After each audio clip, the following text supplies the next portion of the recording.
አዲስ አበባ በጣም ሰፊ ጉዳይ ነው። እንደው ሌላ ጊዜ ራሱን ችሎ ራሱ በደንብ ብንነጋገርበት የምፈልገው ነገር ነው። ግን ሰሞኑን በአዲስ አበባ ከተማ ለተለያዩ ክልሎች በተለይ ከኦሮሚያ ለመጡ ሰራተኞች አዲስ አበባ ውስጥ ያሉ ዜጎች ቆጥበው መንግስት በሰራው የኮንዶሚኒየም ቤቶች የተወሰነው እንደውም ዛሬ እስክንድር ለአባይ ሚዲያ ሲናገር እንደተመለከትኩት 20-30 በመቶ ለባለ ዕድለኞች 70-80 በመቶ ደግሞ ለመንግስት ባለስልጣናትና ሰራተኞች እንዲሰጥ እንቅስቃሴ አለ። የተጻጻፏቸው ደብዳቤዎች እጃችን ላይ አሉ፣ ማስረጃ አለን ብሏል። በነገራችን ላይ እስክንድር ለህዝብ ይፋ እናደርገዋለን ብሏል። ለህዝብ ይፋ እንዲያደርገው እየጠበቅን ነው። ሄዶ የተነሳው ጥያቄ ማለት የውዝግብ ነጥብ ምንድን ነው? በአዲስ አበባ የነበሩ ማለት የአዲስ አበባ ለባለ ዕድለኞች መተላለፍ የነበረባቸው ቤቶች ከኦሮሚያ ለሚመጡ የኦሮሚያ ተብሎ የሚጠራ የኢትዮጵያ ግዛት ውስጥ ያለው መዋቅር ሰራተኞች እንዲሰጣቸው በስፋት እየተደረገ ነው የሚለው ጉዳይ ነው። ይሄ ለእኔ እንደ መለኮሻ ምክንያት ይሁንና አዲስ አበባ ያለችበትን በተደጋጋሚ ያነሳነውን ወደፊትም ማንሳት የምንቀጥለውን መዋቅራዊ ችግር የሚያመለክት ነገር ነው። ስለዚህ መጀመሪያ የተከሰተውን ነገር እንዴት ተገነዘባችሁት? ማለት አስተዳደሩ ሌላ አዲስ ደፋር እርምጃ እንደወሰደ ነው ወይስ በነበረው አካሄድ እንደቀጠለ አድርጋችሁ የተገነዘባችሁት? ከዚህ ውጪ ያለ መረዳት ካላችሁም ብናነሳው ደስ ይለኛል። ወደ እሱ እንሻገር። ማስተዋል ካንተ ልጀምር አሁን። እሺ ጥሩ። አሁን ምንድነው መሰለህ ከእያንዳንዱ ኢፍትሐዊነት ጀርባ ከእያንዳንዱ ያልተገባ ተግባር ጀርባ ትርክት አለ። በተለይ በፖለቲካ ሂደት ውስጥ ማለት ነው።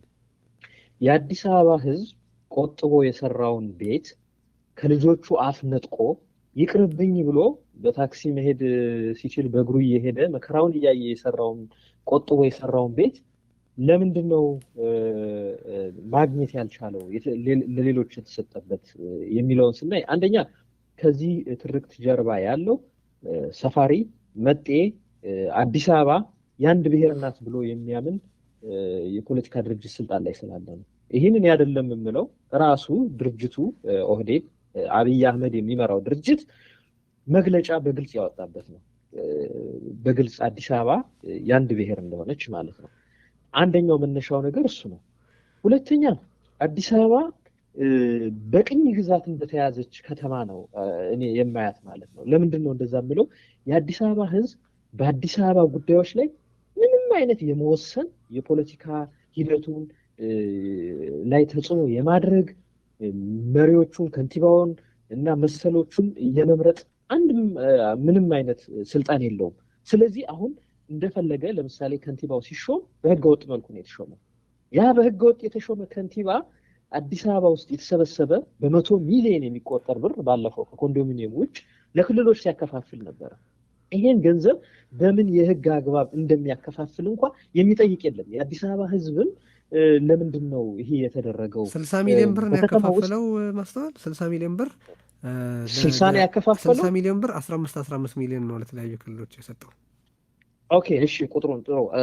እኔ ከቁጥሩን ስላስተካከልከኝ አመሰግናለሁ። 60 ሚሊዮን ብር ያን ገንዘብ ሲያከፋፍል አዲስ አበባ ውስጥ ያለውን ሀብት አዲስ አበባ ውስጥ የሚፈጠረውን ሀብት ምንም አይነት ህጋዊ መሰረት ሳይኖር አንድ ግለሰብ አንድ ከንቲባ ስለፈለገ ብቻ አንስቶ ለሌሎች መስጠት የሚችልበት ነው። ይሄ ምን ያክል ያልተገደበና እንደፈለገው ማድረግ የሚችል ከንቲባ መጥቶ ያው በህገወጥ መንገድ ተሹሞ እንደሚሰራ ታያለ። ለዛ ነው ባለፈው ከአንድ ጓደኛዬ ጋር ስንወያይ የአዲስ አበባ ችግር ከቀን ወደ ቀን እየገፋ ሄደ። የቤት ችግር፣ የኢኮኖሚ ችግር፣ ሌሎችም ምንድነው የሚል ነገር እያወራን ነበርና ምንድነው አዲስ አበባ ኢትዮጵያ ውስጥ ከፍተኛ ሀብት ያለው የኢትዮጵያ ህዝብ ሀብት ያለው አብዛኛው ከዛ ነው። ነገር ግን አዲስ አበባ ውስጥ የሚፈጠር ሀብት የአዲስ አበባን ኢኮኖሚያዊ፣ ማህበራዊ፣ ፖለቲካዊ፣ አካባቢያዊ ችግሮች ለመፍታት የሚያስችል ፖለቲካዊ አደረጃጀትም የለም፣ ህዝባዊ ውክልናም የለም። የሚገኘውን ሀብትም ስልጣን ላይ የሚወጡ የሚሾሙ ሰዎች እንደፈለጉ ኤክስትራክት እያደረጉ ኤክስትራክቲቭ በሆነ መልኩ እያወጡ ለግል ጥቅማቸው ለራሳቸው የፖለቲካ ቡድን ጥቅም እና እነሱ በሚፈልጉት መልኩ ነው የሚዋሉ። ስለዚህ ይሄ አንደኛው የመጣበት የተነሳበት ሂደት ነው። ሌላው ብዙ ጊዜ ነው የማዝነው ምንድነው መሰለህ የአዲስ አበባ ህዝብ ላይ የሚደርሰውን ችግር ታከለው ማደረገው ተብሎ ታከለ ብቻ እንደሚያደርገው ተደርጎ ይቀርባል። አይደለም። በዚህ ሂደት ውስጥ አብይ አህመድም እኩል ተወቃሽ ነው። ታከለን የሾመው አንደኛ አብይ አህመድ ነው። ሁለተኛ አብይ አህመድ ሳይስማማ አይደለም እንደዚህ አይነት ነገር የሚሆነው፣ ወይም አብይ አህመድ ሳያውቅ አይደለም ይሄ ነገር የሚሆነው። ማስቆም ይችላል፣ ይሰማል፣ ያውቃል። ስለዚህ በሁለተኛ ደረጃ እንደዚህ ጋር የማይቆጠረው የአዲስ አበባ ህዝብ በኦህዴዶች ዘንድ እንደ ሰፋሪ እንደ መጤ የሚቆጠረው የአዲስ አበባ ህዝብ እየደረሰበት ያለ የቅኝ ግዛት አይነት ሂደት ነው እየታየኝ ያለው ማለት ነው። ከዚህ በፊትም በኮየ ፈጨ አይተናል። ተመሳሳይ ነገር ተነጥቆ ቀጥታ ሲከፋፈል ነው የነበረው። አሁንም ቢሆን ከዚህ ቀጥሎ የሚመጣው ነገር ምንድነው መሰለ? ይሄ ኮንዶሚኒየም በገንዘቡ የተሰራውን ያለውን አይደለም። ነገ ከነገ በኋላ ሰፋሪ መጤ ብለው የሚያስቡትን የያዘውን ሀብት ነጥቀው የሚያከፋፍሉበት ጊዜ ይመጣል። ዘር እየቆጠሩ የሚያከፋፍሉበት ጊዜ ይመጣል። ይሄ የሚሄዱበት የፖለቲካ ሂደታቸው መረዳት ያስፈልጋል። ፋሽስታዊ የሆነ አካሄድ ነው እየተከተሉ ያሉት ማለት ነው የኦህዴድ ሰዎች። ወደ ሄኖክ ልሻገርና ሄኖክ ሀሳብህን ንገረን። ምናልባት እንግዲህ ከዚህ ከኮንዶሚኒየሙ ጋር ተያይዞ ከኮንዶሚኒየም ክፍሉ ጋር ተያይዞ ከሆነ በቃ ታከለውማ ከመጀመሪያው ጀምሮ ሲመጣ ጀምሮ ሲያደርጋቸው የነበሩ ስራዎች አንድ አካል ነው ማለት ይችላል። ምክንያቱም ከመጣ በኋላ አዲስ አበባ ውስጥ በስርዓቱ ወይም በህጉ አግባብ ያልኖሩ ሰዎችን በገፍ መታወቂያ ሲያድል ነበር። በገፍ መታወቂያ ማደሉ ደግሞ አዲስ አበባዊ አድርጎ ከዛ የስራ ኦፖርቹኒቲ ሲመጣ የአዲስ አበባ መታወቂያ ላላቸው ብቻ በሚል ሌሎችን ኤክስክሉድ ለማድረግ እና እነሱ ተጠቃሚ እንዲሆኑ የማድረግ ሪሶርሶችን ላይ ብድር ሲሰጥ ነበረ። ስራ ሲመጣ እንደዚሁ በብሔር እየለየ ሲያስቀጥር ነበረ። የኮንዶሚኒየም ለሱቅ የሚሆኑ ግራውንድ እንትኖችን ማለት ግራውንድ ሩሞችን ሲሰጥ ነበረ። ክፍት መሬቶችን እንዲሁ ሼዶችን እንዲሁ ሲሰጥ ነበረ። ይሄን ሁሉ የሚያደርግ ለአንድ ብሔር ብቻ ነው። ይሄ የቀጠለ መጣና ነው እያንዳንዱ ክፍት ቦታ ላይ ይላል ለኦሮሞ አርሶ አደሮች መሰጠት መቻል አለበት ብሎ የከተማ ግብርና ብሎ ለኦሮሞ አርሶ አደሮች ይልና በበሬ ሲታረስ አዲስ አበባ ውስጥ በበሬ ሲታረስ ያሳያል። ደግሞ ኮመርሻል ፋርሚንግ ይልና አዲስ አበባ ውስጥ ትራክተር ይመረቅለት ትራክተር እየገዛ ይሰጣል። በጣም በሚገርም የዚህ ሁሉ ሂደት ደግሞ ባለፈውም እንደዚህ ለኦቢኤን መሰል ለኦቢኤን ጋዜጠኞች ይመስለኛል ነፃ ኮንዶሚኒየም ዝም ብሎ በደብዳቤ ብቻ የተሰጣቸው እንደዚህ ሂደው ነው በቃ የስልጣን ብልግናው አንድ ሂደት ነው ይሄኛው ማለት ነው። ይሄ ከምንድነው የሚመነጭ የሚለው ከሆነ ምናልባት እንግዲህ አዲስ አበባ መዋቅራዊ ከሆነ ጉዳዮች ነው ሊሆን ይችላል። አዲስ አበባ ያላት ስታተስ ሊሆን ይችላል። ምክንያቱም የፌደራል ቴሪቶሪ ተብላ ከሆነ እንደ ፌደራል ቴሪቶሪ ትሪት አትደረግም። ስቴት ተብላ ደግሞ እንደ ስቴት ትሪት አትደረግም። ነገር ግን ለፌደራል መንግስቱ ሪስፖንሲብል የሆነች ከተማ ተብላ ፌደራል መንግስቱ ሃውስ ኦፍ ፒፕል ሪፕሬዘንታቲቭ ነው ለእነሱ ናቸው ሪስፖንሲብል የሚሆኑ። ከንቲባውን እንደፈለገ ፕራይም ሚኒስተሩ መሾም ይችላል።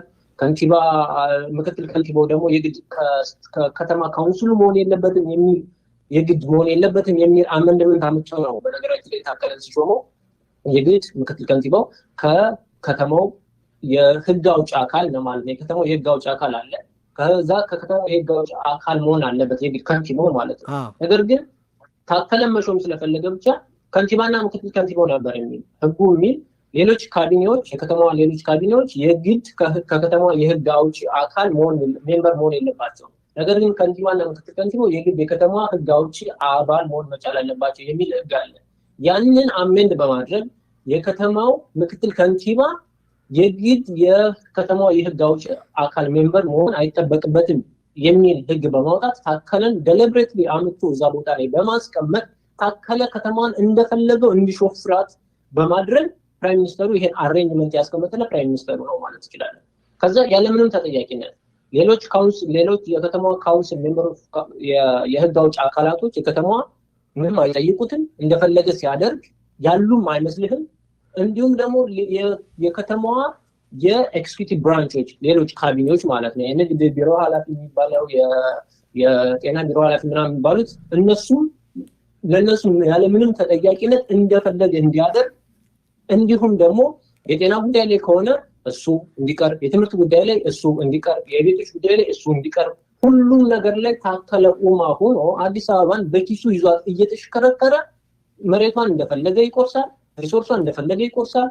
ማስተዋል ሲለው እንደነበረ ያላትን ገንዘብ በጀቷንም እንደፈለገ ለፈለገው ቡድን እንደፈለገ ያከፋፍላል። እንደዚህ አይነት ስርዓት አልበኝነት እንዲሰፍን ያደረገ አይነት አካሄድ እና የሰሞኑ ቤቶችን ህዝቡ ቆጥቦ የሰራቸውን ኮንዶሚኒየሞች ለፈለገው ኤትኒክ በዘር ብቻ መርጦ ለተወሰኑ ቡድኖች ማከፋፈሉ የነዚህ ሁሉ የስልጣን ብልግናው አንድ አካል ነው። የጠርዘኝነቱ አንድ ተጨማሪ አካል ነው። ይሄ ጠርዘኝነት ይሄ ስልጣን በስልጣን በማለግ ደግሞ የሚመለከታቸው አካላት እስካላቆሙ ድምጻቸውን እስካላሰሙ ድረስ መቀጠሉ አይታል። የሚመለከታቸው አካላት ማለት እነማን ናቸው? ፌደራል መንግስቱ። ምክንያቱም ከተማዋ ኃላፊነቷ ለፌደራል መንግስቱ ሪስፖንሲቢሊቲ ማለት ነው። ህዝቡ በዋናነት ማለት ነው። የከተማዋ ህግ አውጪ ተቋም እንዲሁም ደግሞ የከተማዋ የኤክስኪዩቲቭ ብራንች በዋናነት ግን ደግሞ የከተማዋ ህዝብ ድምጹን እስካላሰማ ድረስ ዛሬ በትንሹ እየፈተነን ነው እዚህ ደረጃ የደረሰ።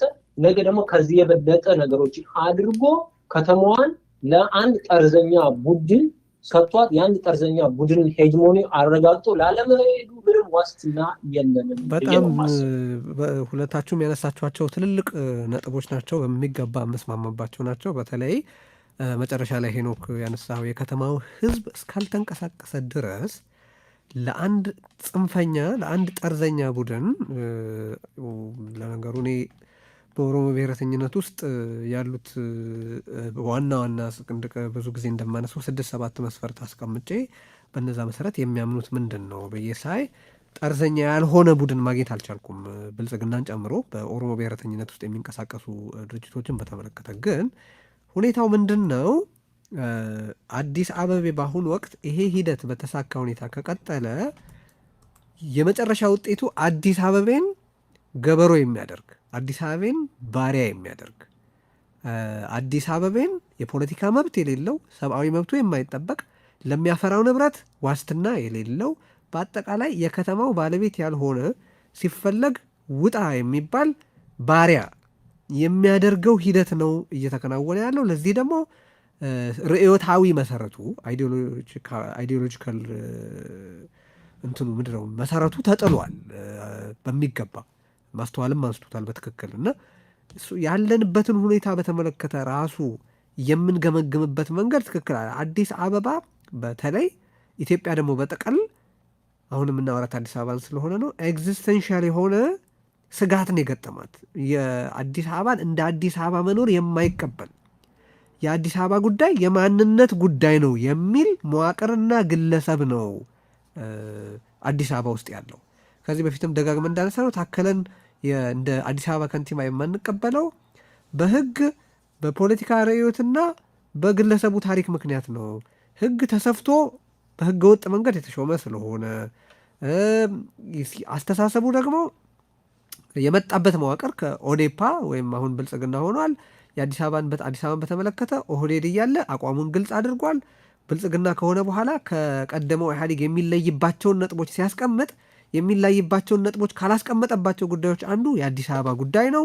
ስለዚህ ታሳቢ የምናደርገው ከተግባሩ አኳያም ጭምር ደምረን ስናስበው የአዲስ አበባ የኦሮሞ ናት የሚለውን አስተሳሰቡን ብልጽግናም እንደቀጠለበት መናገር ይቻላል። በተግባሩና ልዩነት አድርጎ ባለማቅረቡ ምክንያት ማለት ነው። ስለዚህ ያለነው ለአዲስ አበባም ሆነ ለኢትዮጵያ የህልውና ስጋት በሆነ ፖለቲካ ውስጥ መሆኑን ማሰብ ያስፈልጋል። ግን አንድ እዚህ ጋር መነሳት ያለበት ሁለታችሁም ሀሳብ ብትሰጡበት የምፈልገው የኢዜማ መግለጫ ነገር ነው።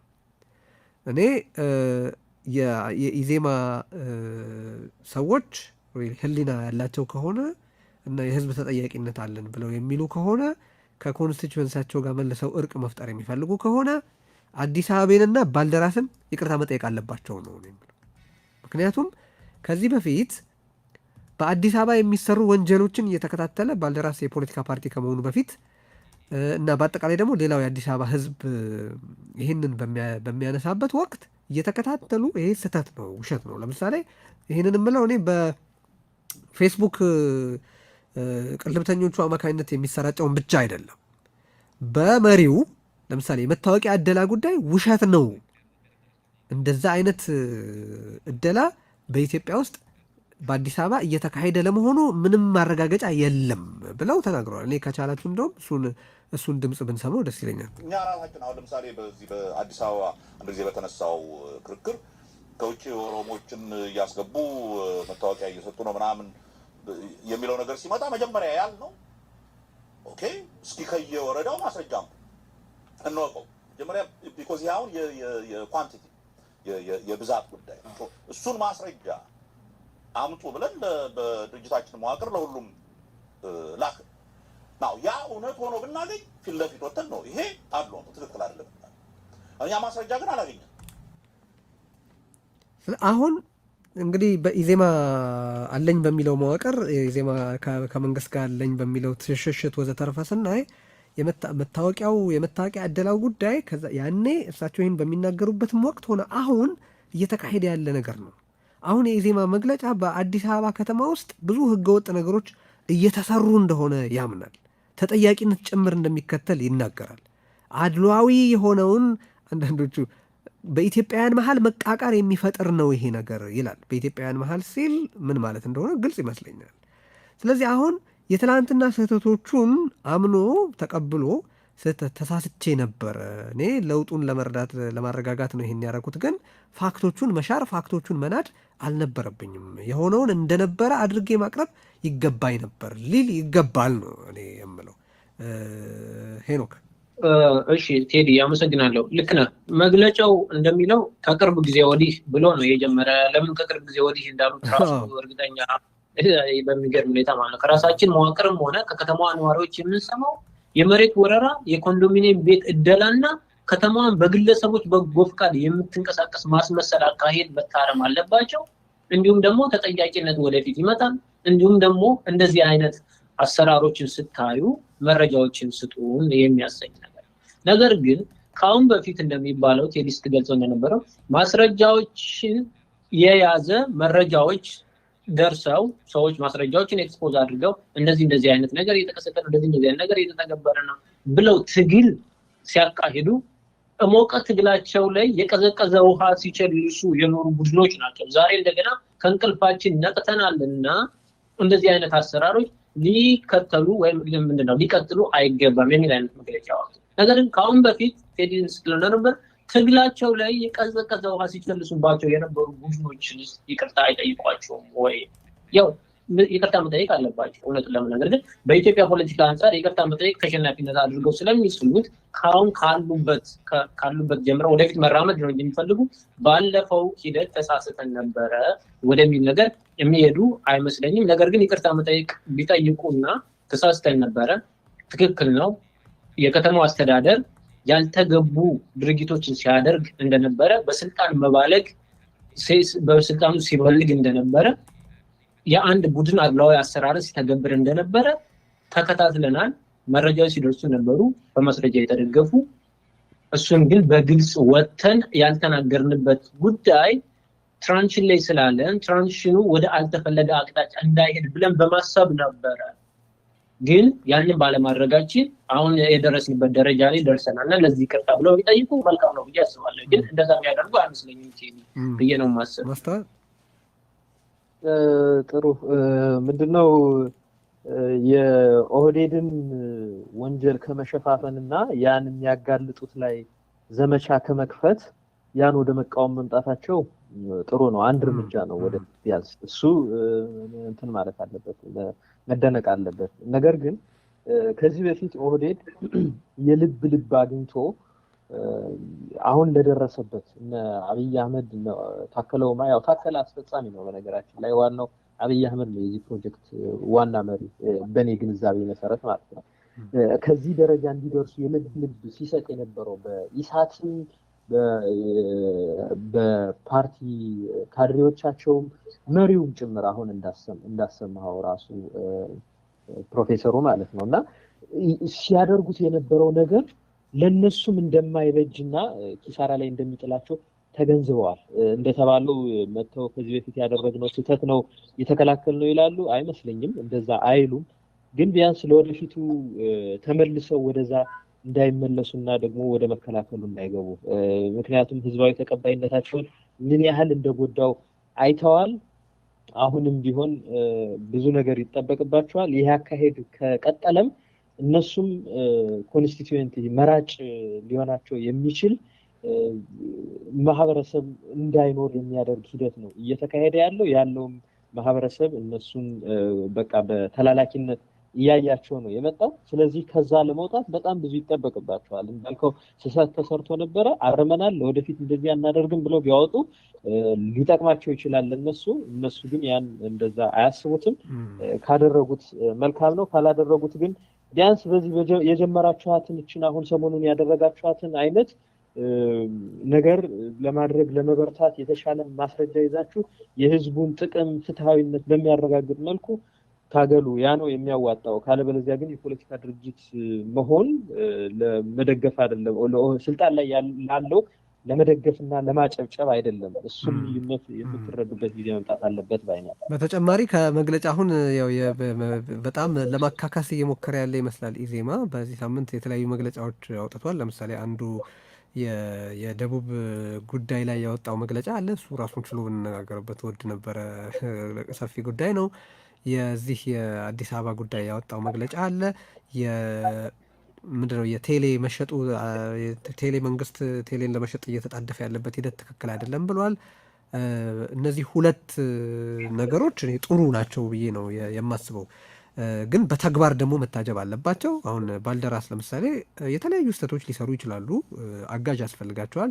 ይህንን በተመለከተም አንድ ራሱን የቻለ ፕሮግራም መስራት አለ። ለምንድን ነው አዲስ አበባ ባልደራስን መደገፍ ያለበት የሚለውን በተመለከተ በደንብ ጉዳዮችን በጠቅላላ እያነሳን የምናወራበትን ዝግጅት ለማዘጋጀት እናስባለን። ግን ባልደራስ ሆነም ቀረ መስኩ ላይ ከህዝቡ ጋር እየሄደ በህዝቡ ላይ የሚደርሰውን ችግር ይጋፈጣል። በተግባር ህዝብ የመምራት ስራ ለመስራት ሙከራ ያደርጋል እና መግለጫ መውጣቱ ጥሩ ነገር ነው። እጅግ ከረፈደና ብዙ ጉዳዮችን ካበላሹ በኋላ ቢሆንም መግለጫዎቹ መውጣታቸው ጥሩ ነው። እኔ ባለፉት 2 ዓመታት ብልጽግና በኢትዮጵያዊ ብሔረተኝነት ላይ ካደረሰው ይልቅ ኢዜማ ሰዎች ሄኖክ በጥሩ ቋንቋ ገልጾታል። የህዝብ ትግል ላይ ውሃ በመቸለስ እና የብልጽግናን ስራ በተለይ ብልጽግና በቀጥታ መስራት የማይፈልጋቸውን ስራዎች በወታደርነት በመስራት በጣም ከፍተኛ ሚና ተጫውቷል። ብዙ ውድመትም አስከትሏል ብዬ አስባለሁኝ በጎራው ላይ በአንድነት ጎራው ላይ ግን በተግባርም ጭምር መደገፍ አለበት። እንደ መጠቅለያ የአዲስ አበባን ጉዳይ የምተመለከተ ብዙ ጊዜ ያነሳነው ነገር ነው። አሁን ሰዎች ስንነጋገር መፍትሄ ጠቁሙ ይላሉ። መፍትሄውማ ብዙ ቀን የምናወራው ብዙ ቀን የምናነሳው ነገር ነው። ሁልጊዜም ዝግጅቶቻችንን ስናቀርብ የምናነሳቸው ነገሮች አሉ። ግን ዛሬ በዚህ ሳምንት የሆነውን ነገር በመመልከት በጠቅላላ የአዲስ አበባን ሁኔታ በማየት የምታቀርቧቸውን መፍትሄዎች ባጭሩ ንገሩኝ። ጥቂት ደቂቃ ስለሆነ ያለን፣ ስለዚህ ማስተዋል 2 ደቂቃ ውሰድ። መፍትሄዎች የምትላቸውን ባጭሩ አቅርብ። ከዛ ሄኖክም እንዲሁ ተመሳሳይ ነገር ታደርጋለህ። ማስተዋል። እሺ፣ የመጀመሪያው ነገር የአዲስ አበባ ህዝብ በራሱ ዜጋ መሆኑን እንደ ዜጋ መቆጠር እንዳለበት፣ ድምፁ መሰማት እንዳለበት እንዲረጋገጥለት መንቀሳቀስ፣ በዚህ ሂደት ውስጥ ያሉትን ድርጅቶች መደገፍና ማጠናከር መቻል አለበት። ይሄ የመጀመሪያው ነገር ነው። ሁለተኛ የአዲስ አበባ ጉዳይ መዋቅራዊ እልባት ያስፈልገዋል። መዋቅራዊ እልባት ማለት አሁን ያለው ነገር አለ። አዲስ አበባን የሚያስተዳድሯት አሁን ብልጽግና ቢባልም ይሄ የፓርቲዎቹ የብሔር ፓርቲዎቹ ስብስብ ተቀራምተው ነው የሚያስተዳድሯት እና የአዲስ አበባ ህዝብ የራሱን የማስተዳደር መብቱ ሊረጋገጥለት ይገባል።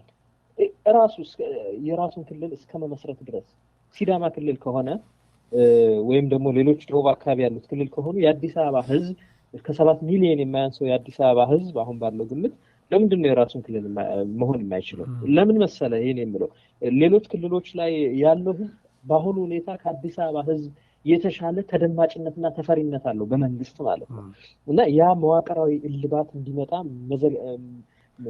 መሰራት መቻል አለበት። ይህን አጀንዳው አድርጎ የሚሄድ የፖለቲካ ድርጅት ያስፈልጋል በአሁኑ ወቅት ማለት ነው። ሁለት መጨረሻ ላይ ማለት የምፈልገው የአዲስ አበባ ህዝብ 10 ጊዜ ሲበድሉት ስሩን ሲቆርጡት ቆይተው በአንድ ፎቶና ዝም ብሎ ዳቦ ሰሞኑን አሁን ዳቦ እንደጣሉለት ቤቱን ነጥቀው በዛ አይነት በቀላል ነገሮች መታለል የለበትም። ወጥቶ የሚደረገውን ነገር ከስር ተረድቶ አቋሙን አስተካክሎ እንዲህ ዝም ብሎ በህዝብ ግንኙነት የማይታለል መሰረታዊ ጥቅሙን ማስከበር የሚችል ጠንካራ ህዝብ ሆኖ መውጣትና ያን ማሳየት መቻል አለበት በተግባር። ለዛ ነው ታከለ ፌስቡክ ላይ ፎቶ ለጥፎ አብይ አህመድ ፎቶ ለጥፎ ያደረሱበትን በደል እንደዚህ አይነት መሪ እኮ አይገኝም ምናምን ብሎ ወዲያው እንዲለሳለስ የማድረግ ስልት ነው የሚከተሉት እና ይሄን መጽሐፍና መቃወም መቻል አለበት። የልጆቹ የራሱ የወደፊት ህልውናው እጣ ፋንታው በህይወት የመኖርና ያለመኖር የዜግነት ጉዳይ እንደሆነ ማወቅ መረዳት አለበት። ይሄን ነው ብለው። እሺ ሄኖክ እንደዚሁ ባጭሩ በጠቅላይ ሐሳብን ነገር። እሺ ቴዲ በዋናነት ህዝብ ነው አንድን መንግስት በስልጣኑ እንዳይባልግ የሚያደርግ ህዝብ ነው። ህዝብ ሲጎተጉት ነው መንግስትን ሲጎተጉት ህዝብ ሲፈራ ነው። አንደኛ ነገር መንግስት በምን ይፈራል? ህዝቡ ተቃውሞ ወጥቶ ከስልጣኔ ሊያስወርደኝ ይችላል። ሁለተኛ ነገር ምርጫ ካለ ህዝብ በድምፁ ሊቀጠኝ ይችላል በሚል ማለት ህዝብን የሚፈራ መንግስት ሲኖር ነው መንግስት የሚያደርገው ድርጊት በሙሉ የህዝብን ጥቅም በሚያስጠብቅ መልኩ ሊሄድ የሚችል ማለት ነው። መንግስት ጥቅምን እንዲያስጠብቅልህ አንተ ምን መሆን አለበት? እንደ ህዝብ ምን መሆን አለበት ማለት ነው። መንግስትን የሚጎተጉት መንግስት ከመስመሩ ሲወጣ ዋ የሚል አይነት ጠንካራ ህዝብ መሆን መቻል አለበት። የአዲስ አበባ ህዝብ አሁን የጎደለው ይሄ ነው። በቃ ተኝቷል የአዲስ አበባ ህዝብ ማለት ትችላለህ። አንድ ሁነህ መንግስትን ለመጎትጎት ጥቅምን ለማስጠበቅ የግድ ኮንሲል የሆነ በኤትኒክ ላይን ቤዝድ የሆነ አይደንቲቲ ሊኖርህ አይገባም። በቃ አንድ አይደንቲቲ እኮ ኤትኒክ ብቻ አይደለም፣ በቋንቋ አይደለም እኮ የአዲስ አበባ ነዋሪ በመሆን አይደንቲቲ ቢልድ ልታደርግ ይችላል። የአዲስ አበባ ሬዚደንት መሆን አዲስ አበቤነት የሚባል ነገር አለ። እሱ አዲስ አበቤነት የምትለው ቴዲ ማለት ነው። እሱ እንደ ሙጫ አጣብቆ አይደንቲቲ መሰረት ገምተህ ጥቅምህን ልታስጠብቅ ልትታገል ይገባል። ምክንያቱም ህገ መንግስቱ ራሱ አሁን ያለው ህገ መንግስት እውቅና ሰጠነው አልሰጠነው እየተተገበረ ያለ ስለሆነ ወይም ተገዛንበት ያለ ስለሆነ የአዲስ አበባ ነዋሪዎች ራስን በራስ የማስተዳደር መብት አላቸው። የአዲስ አበባ ነዋሪ ብሎ ምንድነው ማለት ነው? እውቅና ሰጥቶታል ማለት ነው።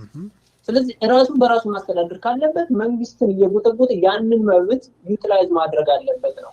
ይሄን ነገር ሲያደርግ ሁለት ነገሮችን ማንሳት ይቻላል። አንደኛ ነገር አዲስ አበባ የፌደራል ገቨርንመንቱ ቴሪቶሪ የምትሆን ከሆነ ከአዲስ አበባ ላይ የሌሎች ክልሎች እጃቸውን ሊያነሱ ይገባል። በቃ የፌደራል ቴሪቶሪ ከሆነች አዲስ አበባ የኦሮሚያ ክልል ዋና ከተማውን አዲስ አበባ ላይ የሚያደርግበት ምንም ሚንስ ሊኖር አይገባም። ከአዲስ አበባ ውጭ ነው ሊወጣ የሚገባል። ስለዚህ የፌደራል መንግስቱ አዲስ አበባ ሊያስተዳድራት ይገባል። አወቃቀሩ ስታየው እንደዛ ነው።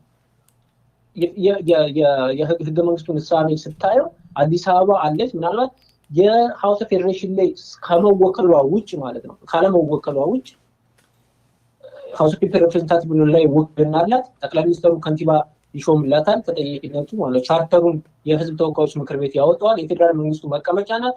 ስለዚህ እንደዚህ የሚሆን ከሆነ የፌደራል ቴሪቶሪ ኤግዛክትሊ ተብላ ማለት ነው አውቶኖሚዋን ጠብቃ አውቶኖሚ ያላት የፌደራል መንግስቱ ቴሪቶሪ ከተባለ የኦሮሚያ ክልል ሊወጣ ይገባል። የኦሮሚያ ክልል ወጥቶ በዛ መልኩ ማለት ነው አውቶኖሚ ኢን ሴንስ ህዝቡ ራሱ በመረጠው ከንቲባ ሊተዳደር ይገባል። ህዝቡ ራሱ በመረጣቸው የህግ አውጪዎች የአዲስ አበባ ሲቲ ካውንስልስ የሚባሉት ማለት ነው በእነሱ ሊተዳደር ይገባል። ህዝቡ ደግሞ አዲስ አበባ ውስጥ በሚወዳደር ፓርቲ ነው እንጂ ሊገዛ ወይም ሊመራ የሚገባው እንዲሁ እንደ ኢህአዴግ ሲያደርገው እንደነበረው አራቶች ብቻ ተስማምተው ላይክ ኢህአዴግ ደህዴን ህወሓት ምናምን እንደሚባሉት መጥተው ሊገዙን አይገባም። ምክንያቱም አዲስ አበባ የኢትዮጵያውያን ኢንተረስት ናት። ስለዚህ ሶማሌውም ያገባዋል ማለት ነው፣ አፋሩም ያገባዋል፣ ቤንሻንጉልም ያገባዋል። ኢንተረስት አለው እዛ ውስጥ ሬዚደንት ነው እስከኖረ ድረስ ማለት ነው። ስለዚህ ለአራቶች ድርጅቶች ብቻ አከፋፍለ ለአራቶች ክልሎች አከፋፍለ ሌላውን ክልል ከጥቅም ውጭ ወይም ከምንድነው ከጉዳይ ውጭ የምታደርግበት አሰራር ሊቀር ይገባዋል ማለት ነው። ይሄ ካልሆነ ደግሞ ማስተዋል ሲያነሳ የነበረው ሁለተኛው ጉዳይ አለ። ስቴት ሁድ መሆን መቻል አለበት። ይሄ አይነት አደረጃጀት የሚቀጥል ከሆነ አቦሊሽ መደረግ አለበት። በዚህ ነው ማመን። ይሄ አይነት አሁን ያለው የፌደራሊዝም አደረጃጀታችን ውድቅ ሊደረግ ይገባል። ነገር ግን ይሄ አደረጃጀት ሰስቴን እስካደረገ ድረስ ሌሎች እነ ሲዳማ ክልል እስከሆኑ ድረስ አዲስ አበባ ክልል የማትሆንበት ምንም ምክንያት የለም። ትናንትና ምናልባት የአሜሪካን ኮንግረስ አይታችሁ ከሆነ አንድ ውሳኔ አሳልፏል። ዲሲ ስቴት መሆን አለባት የሚል ውሳኔ በማጆሪቲ ቮት አሳልፏል። ስለዚህ የዲሲ ዋና ሞቶ ነው። ሁሉም የዲሲ መኪና ታልቦች ላይ ያለው አለ ኖ ታክሴሽን ዊዛውት ሪፕሬዘንቴሽን ታክስ ተከፍላለህ ዲሲ 700,000 እና በላይ ህዝብ አላት፣ ታክስ ትከፍላለች። ነገር ግን ሴኔቱ ላይም ድምፅ የላትም፣ ቦት አታደርግም፣ አልተወከለችም። ኮንግረሱ ላይም ቦት የሚያደርግ ድምፅ የላትም ማለት ነው። ሳይወከሉ ግን ይከፍላሉ። ይሄ መቅረት አለበት። ስቴት መሆን አለብን። እንደ ሌሎች ስቴት ሆነን ልንወከል ይገባል፣ ልንከራከር ይገባል። ፌዴራል ቴሪቶሪ መሆን የለብንም የሚል አንድ እርምጃ ተራምደዋል። አትሊስት ሴኔቱ ያጸድቀዋል ወይ ይህንን እርምጃ ፕሬዚዳንቱ አፕሮቭ ያደርገዋል የሚለው ነገር አጠያያቂ ነው። ምናልባት ዲሞክራቲክ ናት ዲሲ ተብሎ ስለሚታሰብ ሴኔቱ እና ፕሬዚዳንቱ ደግሞ ሪፐብሊካን ስለሆኑ ውድቅ ሊያደርጉ ይችላል። ነገር ግን አንድ እርምጃ ነው። የስቴት ሁድ ሂደት መንገድ ላይ አንድ እርምጃ ቢያንስ ተራምዷል። እንደዚህ አይነት እንቅስቃሴ ተካሂዶ አዲስ አበባ ራሷን የቻለች ክልል ሆና ከኦሮሚያ ጋር ያላት በኦሮሚያ ስለተከበበች ከኦሮሚያ ጋር ያላት ግንኙነት ድንበሯን በህጋዊ መንገድ ተሰምሮ አድሚኒስትሬቲቭ የሆኑ ኢሹዎችን በህግ መንገድ ፍትሃዊነትን በሚያረጋግጥ መንገድ ሰፍሮ ሁለቶች እንደ ስቴት እንደ እኩል አውቶኖመስ ስቴት እንደ እኩል አውቶኖመስ ሶቨሪን የሆነ ስቴት ሊደራደሩ ሊግባቡ አብረው ሊኖሩ ይገባል እንጂ ኦሮሚያ ክልል መጥቶ እጁን አሳርፎ ሊቀጥል የሚገባው ነገር አይደለም። አንድ ኤግዛምፕል ላንሳላ የቤልጅየምን ጉዳይ ማንሳት እንችላለን። ቤልጅየም ብራስልስ ነው ዋና ከተማ። ብራስልስ ሪጅን የሚባለው ግን ብራስልስ ዋና ከተማዋ ላይ ግን ብራስልስ ሪጅን የሚባለው ደግሞ ከዋና ከተማዋ በተጨማሪ የሚያጠቃልላቸው ትንሽ ቴሪቶሪዎች አሉ። እነሱን ይዞ በደች ከሚናገሩት ዙሪያውን ስታይ የብራስልስ ኤሪያ ደች ቋንቋ ነው የሚናገሩ ዙሪያውን ላይ። አሁን አዲስ አበባን ይዘህ አዲስ አበባ አማርኛ ነው ፕሬዶሚናንት የሚነገር፣ ብራስልስ ደግሞ ፈረንሳይኛ ነው ፕሬዶሚናንት የሚነገር። ነገር ግን ዙሪያውን ያለው አዲስ አበባ ኦሮሞኛ እንደሆነ ሁሉ እዛም ቤልጅየም ላይ ያለው ዙሪያውን የደች ቋንቋ ተናጋሪ ነው። ነገር ግን አዲስ አበባ ክልል አይደለችም። ብራስልስ ስታት እንደ አንድ ሪጅን ነው። በደች ቋንቋ ተናጋሪ የተከበበች ራሷን የቻለች ክልል ናት። ስለዚህ እንደ ሶስተኛ ክልል ማለት ነው። አሁን 3 ክልሎች አሏት ቤልጅየም። የመጀመሪያው ፍሌሚሽ የሚናገሩት ፍሌሚሽ የሚባሉት ወይ ደች የሚናገሩት፣ ሁለተኛው የብራስልስ ዋና ከተማዋ ክልል ናት። ሶስተኛው ደግሞ ፈረንሳይኛ የሚናገረው 3 ክልል አላት ማለት ነው። ፈረንሳይኛ ቋንቋ ነው ፕሪዶሚናንት የሆነ ብራስልስ ላይ። ነገር ግን ብራስልስ ያለች የት ነው? በደች ቋንቋ ነው የተከበበች። ላይክ አሁን አማርኛ ፕሪዶሚናንት ሆኖ አዲስ አበባ ውስጥ በኦሮሞኛ ቋንቋ ተናጋሪ እንደተከበበች ማለት ነው። ያ ሆኖ ግን ስቴት ከመሆን ሪጅን ከመሆን ያገዳት ምንም ነገር የለም ብራስልስን ማለት ነው። ለዛም ነው ከፍተኛ ኢኮኖሚ የምታንቀሳቀስ ከፍተኛ ሜትሮፖሊታን እና ኢንተርናሽናል የሆነች ሲቲ መሆን እየቻለች ማለት ነው። አዲስ አበባ በዛ መልኩ ነው ፍሬም ልትደረግ የሚገባ። ማንንም ልታገል የማትችል ለሁሉም እኩል ሰርቭ የምታደርግ ራሷን እየቻለች ህዝቡ ራሱን በራሱ ሊያስተዳድርባት የሚችል አይነት ከተማ ነው መሆን ያለባት። ይሄ ግን ከፍተኛ ትግል ይጠይቃል። ፌዴራል ቴሪቶሪ ይሁን በሚል ሊሆን ይችላል፣ ወይም ስቴት ይሁን በሚልም ሊሆን ይችላል። ይህን ክሌም ስታቀርብ እንዲሁ በቀላሉ ታደርገው ይችላል። ከፍተኛ የሆነ ትግልና የህዝባዊ መጎትጎትን የሚጠይቅ ነው። ለዚህ ደግሞ የአዲስ አበባ ህዝብ መነሳት መቻል አለበት ነው። ፖለቲካሊ ኮንሺየስ መሆን መቻል አለበት ነው። በቃ አገባንም ኤትኒክ የኢትዮጵያ ፖለቲካ አይደንቲቲ ቤዝድ ፖለቲክስ ነው። እኛ ደግሞ ራሳችን የቻለ አይደንቲቲ ስለሌለ ለመብታችን ልንታገል አንችልም የሚል አይነት ቸልተኝነት ሊያሳይ አይገባም። አዲስ አበባ it can be an identity እንደ ሬዚደንት የአዲስ አበባ ነዋሪ መሆን እንደ አንድ አይደንቲቲ እንደ አንድ ኮንሲል የሆነ አይደንቲቲ ተቆጥሮ ህዝቡን እንደ ሙጫ ሊያይዘው የሚገባ ለጥቅሙ ሲል ማለት ነው ሊያይዘው የሚገባ ጉዳይ መሆን መቻል አለበት። ህዝቡ ፖለቲካሊ ኮንሺየስ ሆኖ መታገል መቻል አለበት። አለዛ እነዚህ ጠርዘኞች አካሄዳቸውን እያየ ነው። ዛሬ ዝም ስትላቸው ነገ ሌላ ነው፣ ነገ ዝም ስትላቸው ከነገ ወዲያ ሌላ ነው እያሉ ኮምፕሊትሊ ዋይፕ አውት የማድረግ ወይም ደግሞ ሳይለንት የሆነ በአንድ ቋንቋ በጠርዘኞች ዶሚኔት የተደረገ ሲቲን የመፍጠር አካሄድ ነው እያየን ያለ ነው ለማለት ነው። ምንም ችግር የለም። ህገ መንግስቱ እኔ እንዳልከው በተደጋጋሚ በዚህ ፕሮግራም አስተነዋል። እኔ ተቀዶ መጣል ያለበት ሰነድ ነው ብዬ ነው ማስበው። ነገር ግን ያንን ለማድረግ የሚቻለው ጊዜ የሚጠይቅ ትግል ነው ተብሎ ከታሰበ ደግሞ አዲስ አበባ ራሷን የቻለች ግዛት እንድትሆን ትግል ማካሄድ ይቻላል ይገባልም። ይሄ ህገ መንግስቱን ከማወቅ ሌጂቲማይዝ ከማድረግ ሳይሆን ይሄ ከተሳካ በኢትዮጵያ ውስጥ የዘውግ ያልሆነ አንድ የአስተዳደር ክልል የአስተዳደር ግዛት እንዲኖር ያደርጋል። ራሱን ችሎ ያለማንም ጣልቃ ገብነት የሚተዳደር ግን አንድ ዘውግ ባለቤት ያልሆነበት ወይም ዘውግ ላይ የሚመሰረት የከተማ ባለቤትነት የግዛት ባለቤትነት የሌለበት አንድ ስፍራ መፈጠር ስለሚችል አዲስ አበባን ራሷን ችላ የቻለች ግዛት እንድትሆን ማድረግ ራሱ የዘውግ ስርዓቱን መገዳደር ነው። የዘውግ ስርዓቱ ምን ያህል አሳፋሪ እንደሆነ የሚያይባት መስታወት እና ተጨባጭ ማስረጃ እንድትሆን የሚያደርግ ሂደት ነው። ስለዚህ አዲስ አበባ ራሷን ችላ ግዛት እንድትሆን መጠየቅ ህገ መንግስቱን መቀበል አይደለም። ተቀብለናል ብንል እንኳን የህገ መንግስቱን መንፈስ እየተጻረረን ነው አዲስ አበባ ክልል ትሆን ስንል። ስለዚህ ከዓላማችን እየወጣን አይደለም። እሱ ስጋት እንዳይኖርብን ነው ባነሳው ነጥብ ላይ ቅድም ማስተዋል ባነሳው አንተም በተከርከው ነገር ላይ ማንሳት መፈልገው እንዲያው አጭር ነጥብ ለማለት ህገ መንግስቱም አሁን ቴዲ ህገ መንግስቱም ለምሳሌ ይቀጥል የሚሉ ከሆነ በዛው ህገ መንግስትም ውስጥ ሆኖ የአዲስ አበባ ህዝብ በሁለቱም ምንም ነውር የለውም። ያ አይሻርም ከተባለም ጥቅሙን ማስከበር አለበት። እንደዚህ ሁለተኛ ዜጋ ሆኖ መሄድ የለበትም። አሁን ብሔር ካልሆንክ አያውቅህም። የአዲስ አበባ ህዝብ ከተማ ህዝብ ደግሞ ብሔር አይደለም። ስለዚህ እውቅና የለውም። ግን የአዲስ አበባ ነዋሪ መሆን ራሱን ችሎ አይዴንቲቲ ሆኖ ከመጣ ሌላው በብሔር ካርዱ ሲጫወት አዲስ አበባ ቤነት ብሔር ባይሆንም ራሱን ችሎ ማንነት ሆኖ መጥቶ ጥቅሙን ማስከበር ይችላል ማለት ነው። ስለዚህ ህገ መንግስቱን ማገድ እስክንችል እና እዛ ግብ ላይ እስክንደርስ ድረስ አዲስ አበባ ራሷን የቻለች ግዛት እንድትሆን የማድረግ እንቅስቃሴውን ማስጀመር እንዲችሉ ጥሪ ማድረግ እፈልጋለሁ። ሁላችንም ያንን ነው እያደረግን ያለ ነው። አሁን ባልደራስም ሌሎች የአዲስ አበባና የአዲስ አበባ ጉዳይ ይገደናል የሚሉ ኃይሎች ሁሉ አዲስ አበባ ራሷን የቻለች ግዛት መሆን አለባት የሚለውን እንቅስቃሴ አጠናክረው መቀጠል አለባቸው። ከዚህ ይሄ የልዩ ጥቅምና የልዩ ባለቤትነት ሸምቀቆ አዲስ አበባን ማላቀቅ ያስፈልጋል።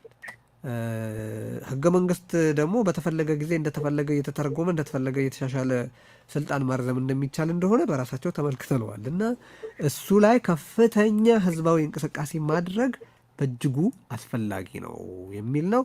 በጣም በጣም አመሰግናለሁ። እንዲህ ሄኖክ አበበና ማስተዋል ደሳለው ህይወት ያለው ውይይት እንድናደርግ ስላደረጋችሁ ስላወጣችኋቸው ውብ ሀሳቦች ከልብ አመሰግናለሁ።